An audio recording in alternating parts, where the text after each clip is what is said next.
एक बार मैं किधर गई थी, मेरे साथ एक बाजू से एक लड़की गुजर रही थी, मेरे से बहुत लंबी थी। उसको मैंने बोला कितनी हाइट तेरी, उसने हंस लिया लेकिन पता है नहीं। मैंने बोला थोड़ी हाइट दो ना मेरे को। पता नहीं कौन थी, लेकिन उसको भी वो भी हंस रही थी, मेरे को अच्छा लगा बस।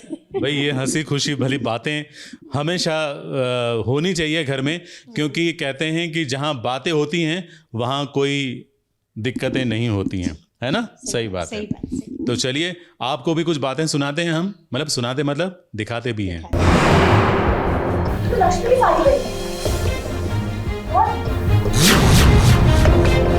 लक्ष्मी भाभी मेरी भाभी है और मैं अपनी भाभी के अगेंस्ट एक भी वर्ड नहीं सुनूं, और तुमसे तो बिल्कुल भी। भाग्य लक्ष्मी की लाल साड़ी ने खड़ा कर दिया बवाल। और टीवी सीरियल में अगर बवाल नहीं होगा, बखेड़ा खड़ा नहीं होगा, तो ड्रामा आगे कैसे बढ़ेगा? तो देख लीजिए, लक्ष्मी की साड़ी पर बवाल शुरू हो चुका है। और ताज्जुब की बात यह है कि यहाँ लक्ष्मी खुद भी मौजूद नहीं है, लेकिन उसके नाम से जुड़ी हर चीज को लेकर घर वालों को और खास कर मलिष्का को प्रॉब्लम है। दरअसल हुआ यूं कि ऋषि की बहन आहना की सगाई होने वाली है, जिसके कारण घर का माहौल भी बदला हुआ है। घर वाले इस बात को लेकर खुश हैं कि लक्ष्मी से उन्हें छुटकारा मिल गया है। इसी चर्चा के बीच आहना की एंट्री होती है, जो लाल रंग की साड़ी पहने हुई है। ये देख मलिष्का के तन बदन में लग गई आग, क्योंकि आहना ने अपनी सगाई के मौके पर लक्ष्मी की लाल साड़ी जो पहन ली है।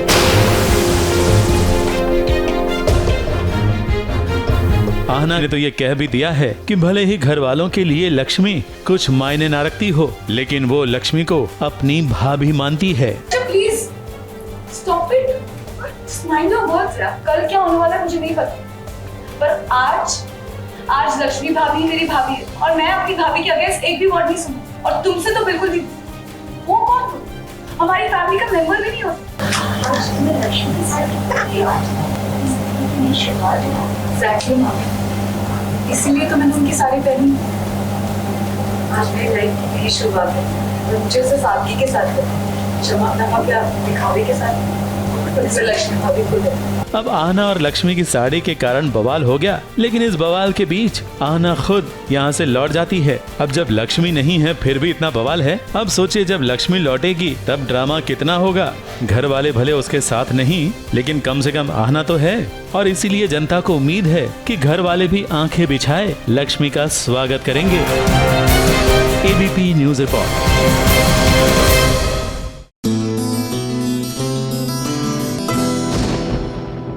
और आपके फैमिली में तालमेल है, ये मुझे पता चल गया, क्योंकि सबने पिंक पहना है। ये किसने तय किया था कि सब पिंक पहनेंगे आज? अच्छा, बहुरानी ने। एक्चुअली मैंने 2 ड्रेस निकाली, इसको पूछा ये पहनूं कि वो, तो उसने ये बोला, फिर उसने बोला आप पिंक पहने तो हम भी पिंक पहनेंगे, ऐसे बोला उसने। मुझे क्यों नहीं बताया? गलती हो गई। मैं भी तो इस फैमिली का मेंबर हूँ ना। जी हाँ, मेरे भाई हैं आप, आपको भी बोलना चाहिए था, गलती हो गई। नहीं, ऐसे हाथ मत जोड़िए। तो देखा, ऐसी ही मस्ती मजाक हमारा तो चलता ही रहता है। आपको भी बहुत मज़ा आएगा जब आप ये कहानी देखेंगे, क्योंकि इसमें भी बहुत मस्ती है, मजाक भी है, और हंसते रहेंगे आप देखेंगे तो।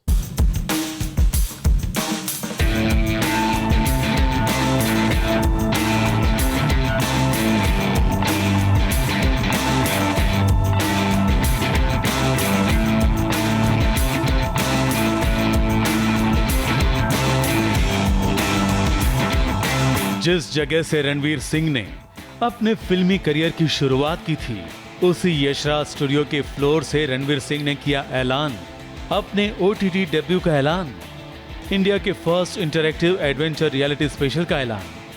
क्योंकि नेटफ्लिक्स पर रणवीर वर्सेस वाइल्ड जो आने वाला है, जहां रणवीर सिंह बेयर ग्रिल्स के साथ जंगलों में स्टंट करते दिखेंगे, दीपिका के लिए फूल चुनते दिखेंगे और भालुओं का सामना करते भी नजर आएंगे।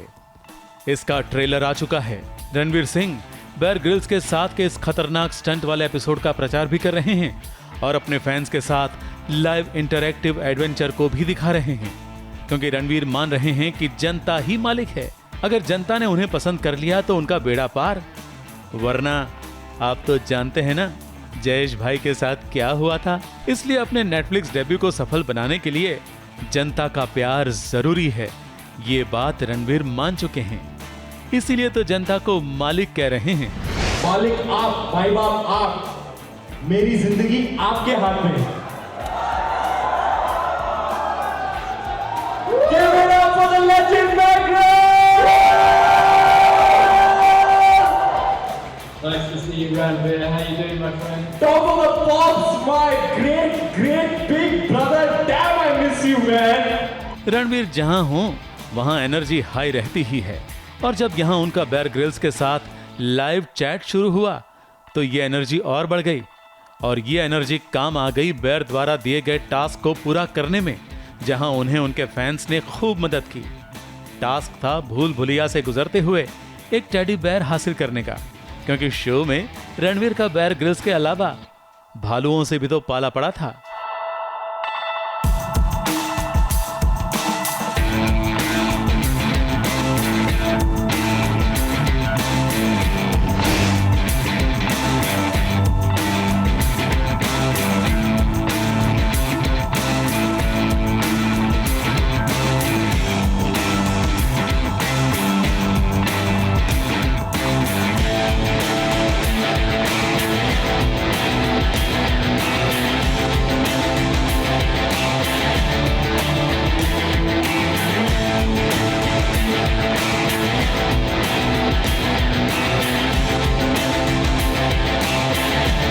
इस मंच पर रणवीर ने अपना पसंदीदा रैप सॉन्ग भी गाया, और इसी जनता के साथ उन्होंने सेल्फी भी ले ली और इस इवेंट को यादगार बना दिया।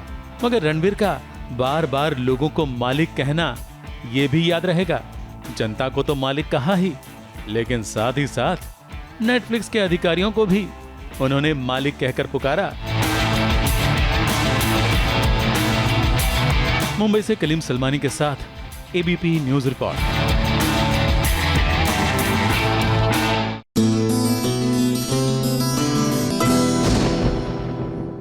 SBS ओरिजिनल्स में आप ओरिजिनल्स कहानियां देखते हैं। आज यहाँ पर होने वाला एक ओरिजिनल गेम, और गेम ये है कि ये ताश के पत्ते यहाँ पर रखे हुए हैं और 4 प्रतियोगी हैं हमारे सामने, और चारों महिलाओं को रॉयल फैमिली इकट्ठा करनी है, यानी कि बादशाह, बेगम, गुलाम और इक्का। ये 4 को आपको इकट्ठा करना है इसमें से ढूंढ के आपको, लेकिन आप जिस कलर को पसंद करेंगे उसी कलर के सारे होने चाहिए। डायमंड तो डायमंड, हार्ट तो हार्ट, वैसे। ठीक है, ready?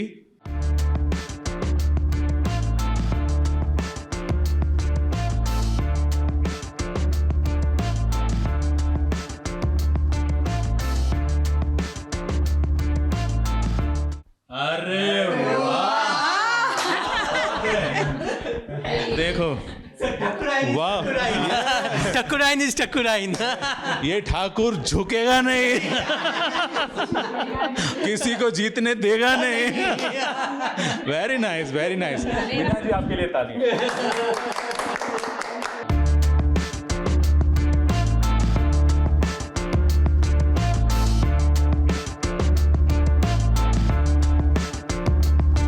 Lights, camera, action.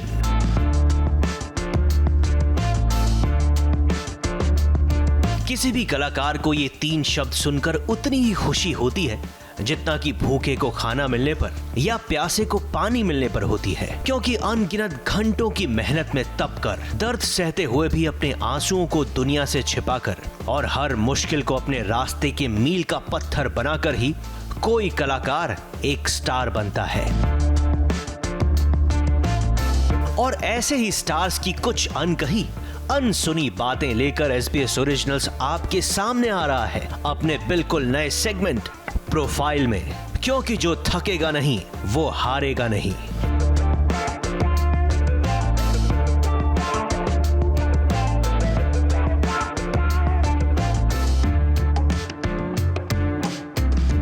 My God, career की शुरुआत एक्सपेक्ट नहीं किया था कि मैं इस लाइन में अपनी करियर बनाऊंगी। हमेशा कहती हूँ कि मैं एक एक्सीडेंटल एक्टर हूँ, और नॉट एनी मोर, उस टाइम पे थी। लेकिन कहीं पे जो काम एक्सीडेंटली शुरू किया उसी से प्यार भी हो गया, और वहीं पे ज़िंदगी बन गई लिटरली।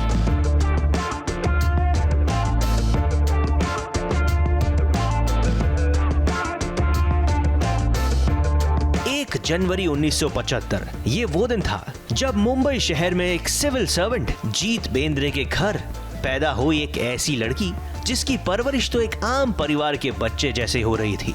लेकिन उस वक्त किसी को ये नहीं पता था कि उसी परिवार की ये बेटी सोनाली एक दिन इंडियन फिल्म इंडस्ट्री का वो नाम बन जाएगी जिसकी अदाकारी की सब मिसाल देंगे, जिसके अनगिनत फैंस दिन रात बस एक बार सोनाली से मिलने के लिए कुछ भी कर गुजरने को तैयार होंगे, जिसके साथ स्क्रीन शेयर करने के लिए बॉलीवुड का छोटा या बड़ा हर कलाकार बेकरार होगा।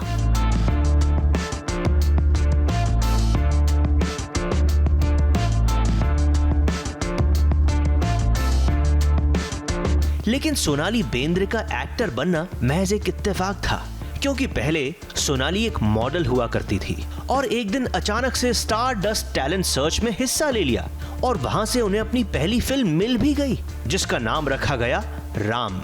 इस फिल्म को बना रहे थे खुद सोहेल खान। लेकिन ये खुशखबरी ज्यादा लंबे वक्त तक टिक नहीं पाई क्योंकि ये फिल्म कभी बनी ही नहीं। मुझे लगता है कि हर काम का अपना स्ट्रगल होता है, तो और हर एक का अपना अपना स्ट्रगल होता है, तो स्ट्रगल को किसी के साथ इक्वेट करना बहुत मुश्किल होता है। सोनाली थोड़ी उदास हो गई, लेकिन किस्मत को कुछ और ही मंजूर था और 19 साल की उम्र में सोनाली बेंद्रे को मिली अपनी पहली बड़ी फिल्म आग। इस फिल्म में सोनाली के ऑपोजिट कोई और नहीं बल्कि उस वक्त के सुपरस्टार गोविंदा थे। उसके बाद सोनाली का एक्टिंग का सफर चल पड़ा। नजराना, डॉन, गद्दार, दिल जले, डुप्लीकेट और सरफरोश जैसी फिल्में करते करते सोनाली अब इंडियन फिल्म इंडस्ट्री में एक बड़ा नाम हो चुकी थी। सन 2001 में सोनाली ने टीवी की दुनिया में भी अपनी एंट्री ले ली और इसके ठीक एक साल बाद यानी कि 2002 में उन्होंने फिल्म मेकर गोल्डी बहल के साथ शादी भी कर ली और कुछ सालों बाद सोनाली मां भी बन गई। अपने चमकते हुए एक्टिंग करियर को कुछ वक्त के लिए सोनाली ने खुद दरकिनार कर दिया ताकि वो अपने परिवार के साथ कुछ वक्त बिता पाए। वेल, शादी के बाद चीज़ें चेंज तो हुई, well but it was very nice, क्योंकि ऐसे लगा जैसे कहीं पे मैं अपने बेस्ट फ्रेंड के साथ रह रही हूँ, सो दैट वॉज गुड। और 1-2 साल के बाद या 3 साल के बाद I think I had my child, और उसके बाद बहुत चेंज हुआ। एक्चुअली शादी के बाद उतना चेंज नहीं हुआ जितना when I became a parent, तब बहुत चेंज हुआ और एक सेंस ऑफ रिस्पॉन्सिबिलिटी और कहीं पे एक बड़े हो गए हैं ऐसे लगने लग गया। उससे पहले एक कहीं पे एक फियरलेसनेस था जो था ना, वो कहीं ख़त्म हो गया। सो आई थिंक एक जिम्मेदारी का थोड़ा सा एक कंधे पे जैसे जिम्मेदारी आ गई है, वो एक एहसास होने लग गया बेटा होने के बाद। डेफिनेटली मुझे फैमिली से ज़्यादा मुझे मेरे बेटे पे फोकस करना था, क्योंकि मुझे लगता है कि बच्चों को वो अटेंशन देना बहुत ज़रूरी होता है और इसीलिए मैंने वो चूज़ किया और थोड़ा सा ब्रेक लेके I was enjoying the fact that I am a parent. बहुत मज़ा आया, I really enjoyed that phase also.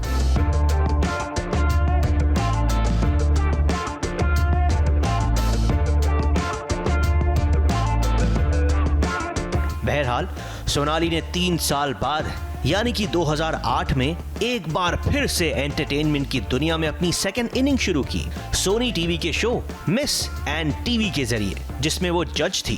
कारवां आगे चल ही रहा था, लेकिन 2018 में सोनाली की जिंदगी में आया एक ऐसा वक्त जिसने उन्हें ही नहीं बल्कि उनके परिवार और फैंस को भी हिला कर रख दिया, क्योंकि 2018 में सोनाली को डिटेक्ट हुआ मेटास्टिक कैंसर। उसके बाद सोनाली की जिंदगी बदल गई।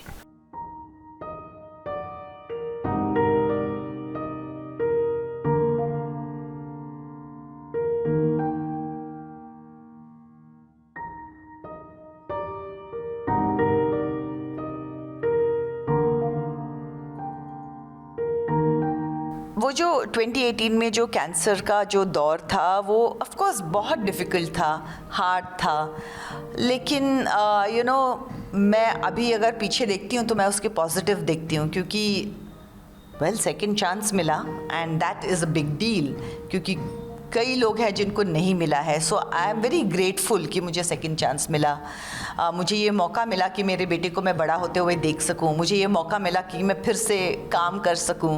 एक्चुअली ये कहना बहुत इजी है कि पॉजिटिव रहना चाहिए, ये करना चाहिए, लेकिन ये इतना सिंपल नहीं है जिसका जवाब मैं एक सेंटेंस में दे पाऊँ. ऐसी बात नहीं है, क्योंकि ये बहुत मुश्किल है. और हर आदमी की हर एक बंदे की अपनी जर्नी है और अपना स्ट्रगल है. सो आई डोंट नो कि मैं क्या बताऊं, लेकिन मैं इतना कह सकती हूँ कि जितना हो सके आप ओपन माइंडेड रहिए, जितना हो सके आप एक्सेप्ट कीजिए कि ये हो रहा है आपके साथ. हेल्प मांगने के लिए मैं कोई छोटा नहीं हो जाता है. Take the help and you know just healing is very important. और जब तक आप अपने माइंड को स्ट्रॉन्ग और हील नहीं कर पाओगे ना, आपकी बॉडी हील नहीं होगी. इसीलिए आई वुड से दैट वो थोड़ा पॉजिटिव रहना बहुत मुश्किल है, लेकिन वो बहुत ज़रूरी भी है.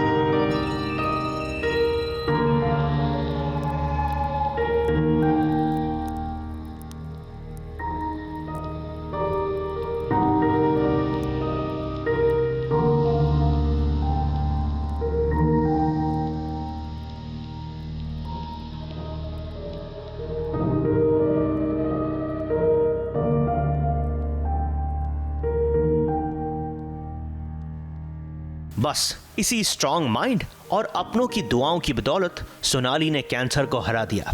और इसी साल यानी कि 2022 में सोनाली बेंद्रे ने किया अपना OTT डेब्यू ZEE5 के कंटेंट ब्रोकन न्यूज़ के जरिए.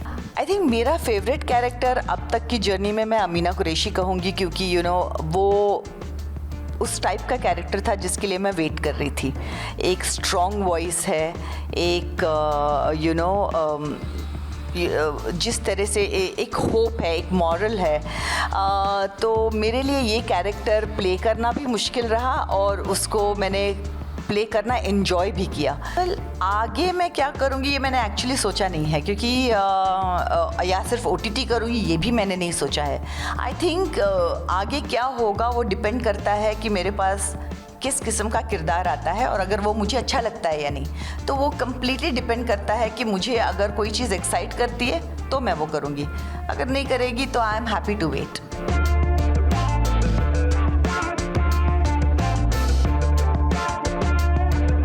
मान गए सोनाली, आपकी प्रोफाइल किसी फाइटर की प्रोफाइल से कम नहीं है, जिसने जिंदगी के हर मोड़ की मुश्किलों का डट कर बखूबी सामना किया और जीत भी हासिल की. उम्मीद है कि हमारे दर्शकों ने आपकी प्रोफाइल देखकर कुछ चीजें सीखी भी होंगी. तो दोस्तों, इस बार मुलाकात थी सोनाली बेंद्रे से, लेकिन SBS ओरिजिनल्स के प्रोफाइल सेगमेंट में अगला गेस्ट कौन होगा ये भी आपको जल्द ही बताएंगे, सिर्फ यहाँ और कहां. मुंबई से सुरभि रण सिंह के साथ ABP न्यूज रिपोर्ट.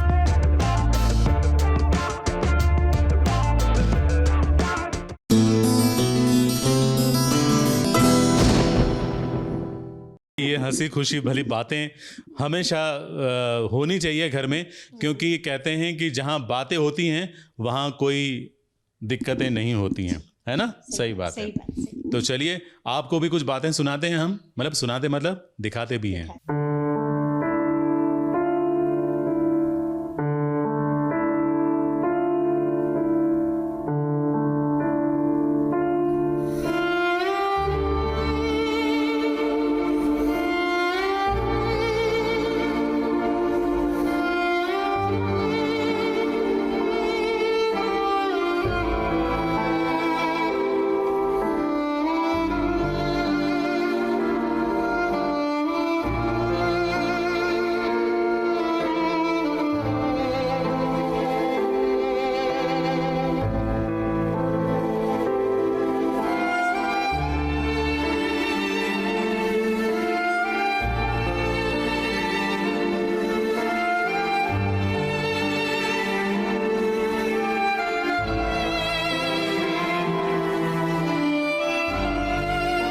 देखिए, हमने तो पहले ही कहा था कि ड्रामा होगा अवार्ड फंक्शन में भी.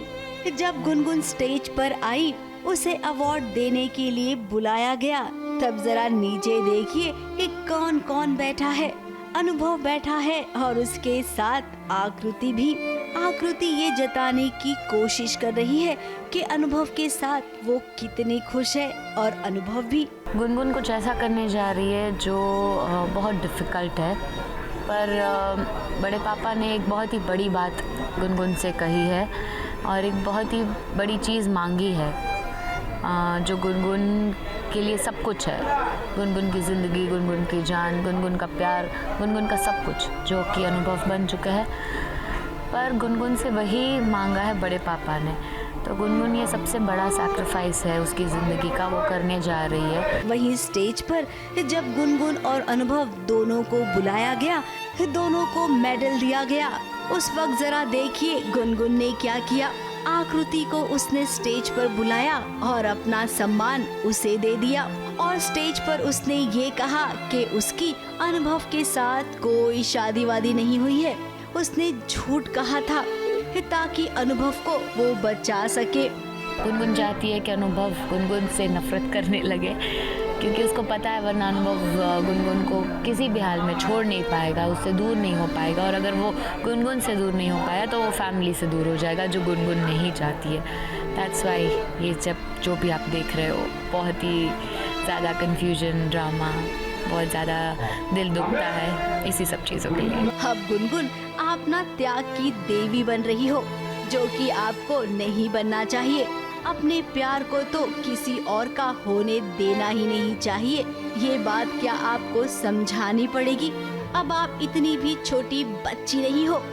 खुश है, but at the same time she is very confused कि अचानक से क्या हो गया। मतलब मेरे लिए तो ये it was a shocking thing that ये क्या बोल दिया उसने। अब खुशी से भी ज़्यादा द वे आकृति इज़, उसकी माइंड में हमेशा कुछ ना कुछ चलता रहता है। तो जो भी उसने बोला, out of nowhere she will think, she is thinking right now कि गुनगुन ने ऐसा बोला कैसे। अब देखना ये होगा कि रणविजय के साथ गुनगुन कैसे डील करती है। क्या सच में वो शादी करेगी या फिर उसका प्लान कुछ और ही है? मुंबई से स्नेहिल यादव के साथ एबीपी न्यूज़ रिपोर्ट।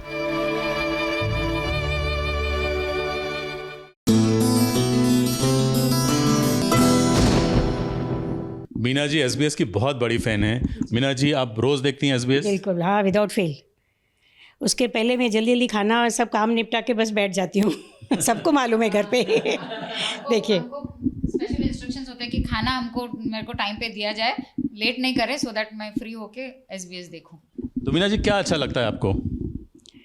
सीरियल्स के बताते हैं क्या अभी क्या आने वाला है, क्या कैसे होगा। उसके बाद SBS वेरीफाइड क्या बोलते हैं, हाँ, वो भी अच्छा लगता है। तो मीना जी बहुत बड़ी फ़ैन है और हमारे हर सेगमेंट को वो जानती हैं और पहचानती हैं। इस बात की हमें बेहद खुशी है। आपको भी खुशी मिलेगी जब आप देखेंगे हमारी ये बहुत ही मज़ेदार कहानी।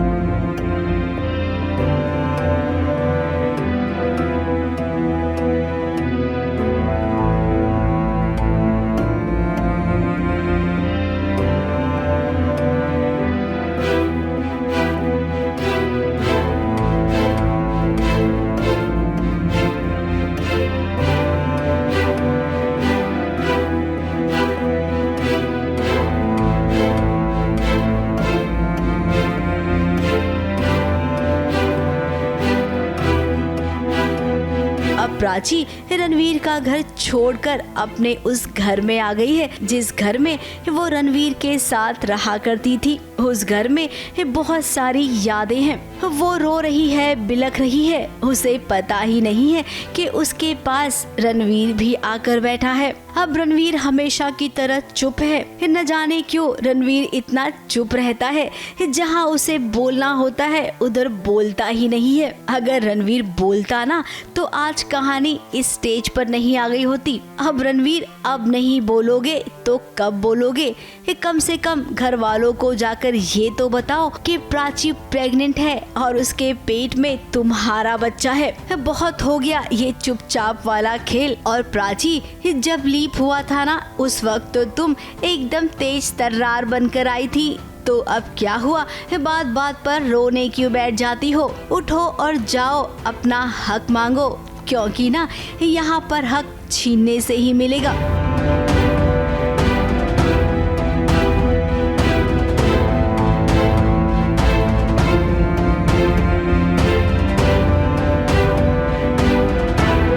प्राची को लगा है सदमा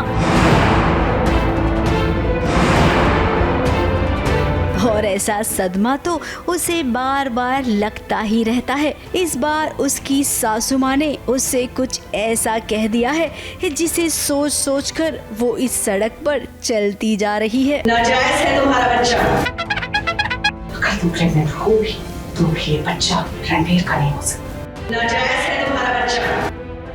एक बात कान खोल के सुनो प्राची, तुम्हारा बच्चा इस खानदान का वारिस कभी नहीं बन सकता।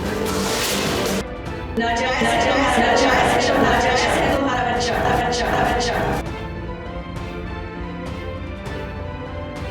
प्राची के दिमाग में तो कुछ चल रहा है जिसे सोच सोच कर वो चल रही है, लेकिन भाई सामने वाले का क्या, जो गाड़ी चला रहा है ऐसा लग रहा है कि सड़क उसने खरीद ली है।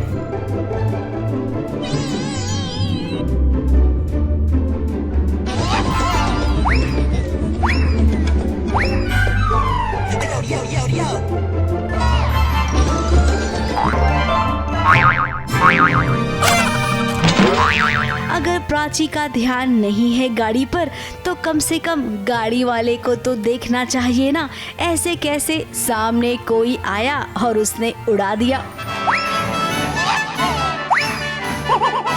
खैर कुमकुम भाग्य में ये कहानी ना बहुत पुरानी है, आए दिन किसी न किसी का एक्सीडेंट होते ही रहता है। अभी कुछ दिनों पहले ही तो प्राची का एक्सीडेंट हुआ था, शायद आपको याद होगा।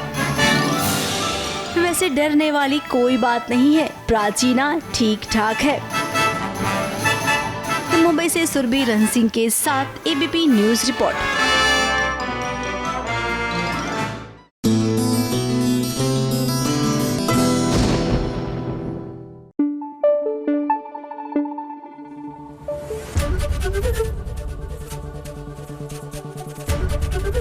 एबीपी न्यूज आपको रखे आगे।